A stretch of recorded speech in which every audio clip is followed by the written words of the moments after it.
Okay, I know this looks really confusing, but it'll be pretty simplified once I explain this to you. Okay, everybody talks about how insulin is how the body gets the blood sugar out of your blood and into the cells where it belongs. That's one of the pathways. There's different pathways that your body uses. And this is why this reinforces why exercise is so important and helps you not have to rely on insulin so much, because exercise helps get the blood sugar out of the blood and into the cell as well, because of the biochemistry that happens within the cell. Okay, I'm sure we've all heard of insulin resistance. Some people get confused what insulin resistance actually means. So if we look at the top where it says number 1 on the top left in pink, it's got insulin, and it's got like a blue dot underneath there. The blue dot represents glucose, so blood sugar.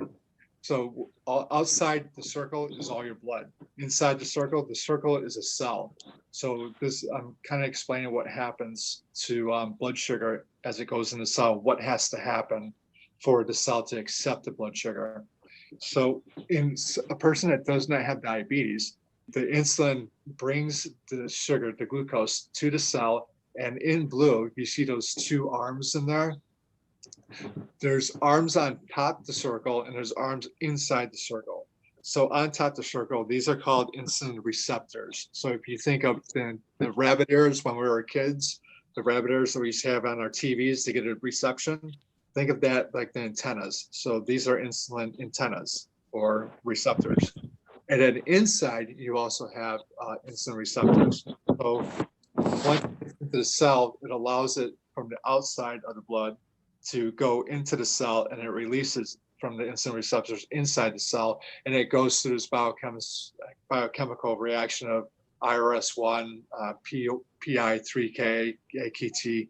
So it goes through all of these compound transitions, and it forms into a compound that releases this bottom thing called GLUT4. GLUT4 stands for glucose transport 4. There's different types of glucose transporters. You got glucose transporter 1, 2, 3, 4, 5. There's different ones, but inside the cell for insulin, it's GLUT4. So what happens is with insulin resistance is that going back up to the top with the insulin receptors, the receptors get drowned out. There's so much glucose, it's like a deluge. If you water a plant with a bucket gallon of water, you drown it. But if you slowly pour a gallon in over a couple of days of water for the plant can utilize it. Same thing with the receptors. When you have so much glucose in the blood sugar, the receptors can't handle it, and it becomes they can't work. They become non-functional. That's what insulin resistance is that you can have all the insulin that your body needs to get the sugar into the cell, but if it's drowned, there's too much of it, it's not going to happen. So we need to dry out those insulin receptors. This is what the fasting is for. And it's also for what workouts are for.